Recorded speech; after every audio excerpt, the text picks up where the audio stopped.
Hello guys, we are now in Unit 6 Part 2 and we are going to work on the second assignment in that unit, Assignment 7. We're going to factor trinomials when a is equal to 1. So the first question is, well, for factoring a trinomial, what is a trinomial? If you remember back from Unit 6 Part 1, the prefix tri means 3, so it's any polynomial with 3 terms. All right, and we also need a to be equal to 1. So we're going to be factoring quadratic polynomials for the most part. So if you remember back in Unit 5 when we were graphing quadratics, they looked like that, ax squared plus bx plus c. Well, when I say a being equal to 1, that's the same as it being 1x squared out front, or just beginning the equation with x squared plus bx plus c. So you want there to be no lead coefficient, no number in front of x squared, to factor using this method. And the other types we will look at in the next few assignments. Alright, so in front of us we have the product sum for, we're going to use the product sum method for the polynomial x squared plus 8x plus 12. So I want to factor this. I want to break it down. If it's a trinomial, it should factor into 2 distinct factors. All right. Now, we are thinking about multiplication, and since our first value is x squared, we are going to need to start our factors with an x and another x, because x times x gives us x squared. So the other thing we want to think about, though, is how we're generating these numbers at the end. So this is my bx term right in the middle. Oops. And this is c. And we don't need to deal with the second x necessarily, but we need to work with the numbers 8 and 12. So the product sum method helps us figure out what our factor should be. And by doing that, we need to find the product of the c value, whose sum is equal to b.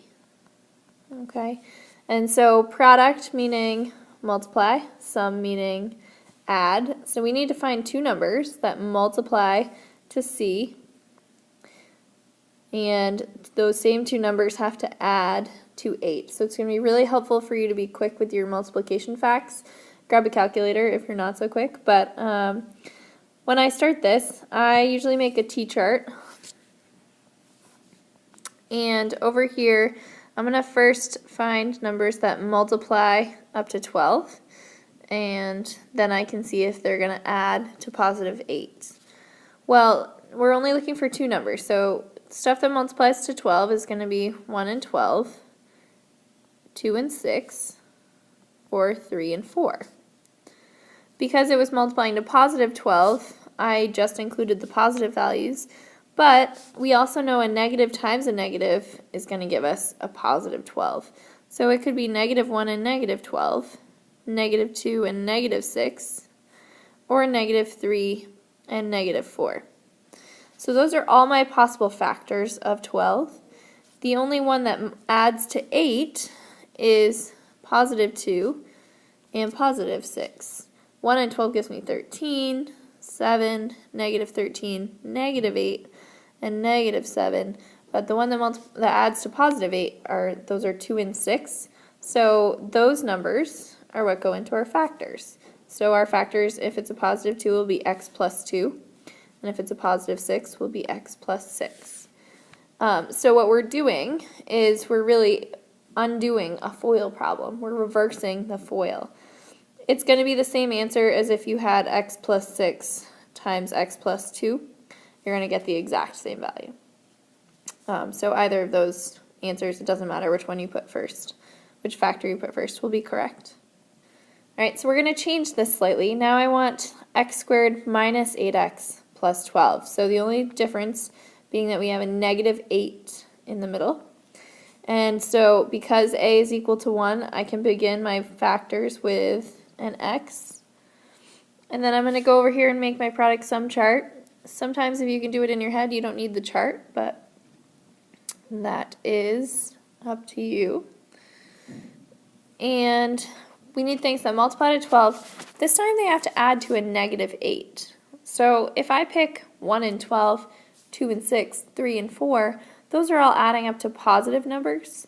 So I'm going to use think about the negative factors of 12.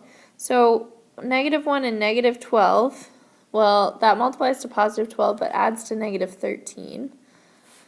Negative 2 and negative 6, those multiply to positive 12 and also add to negative 8.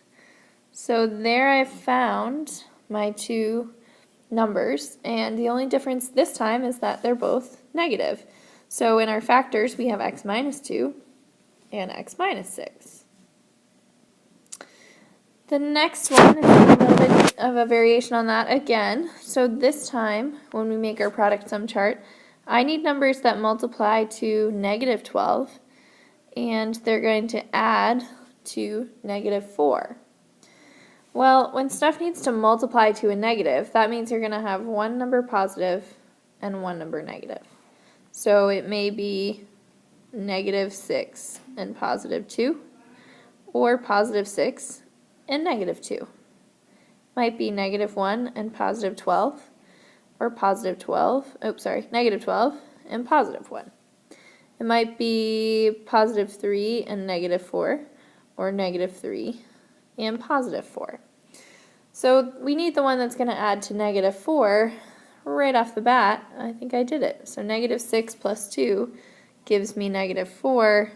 That's the one that I want. The rest of these do not equal negative 4. So my factors can just be x minus 6 and x plus 2. Again, it doesn't matter what order they're in. Same two numbers we had before, but you're fiddling with your signs now to get the value that you want in the center.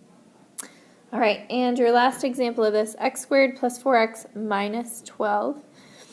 So still need numbers that multiply to negative 12 and add to positive 4 this time.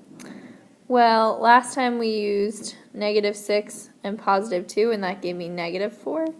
So what if I use positive 6 and negative 2? 6 minus 2 gives me 4, so that's the one that I want. And if you can find that number right in the beginning, you don't have to make a list of all of your factors. So it's helpful to check as you go once you list your factors.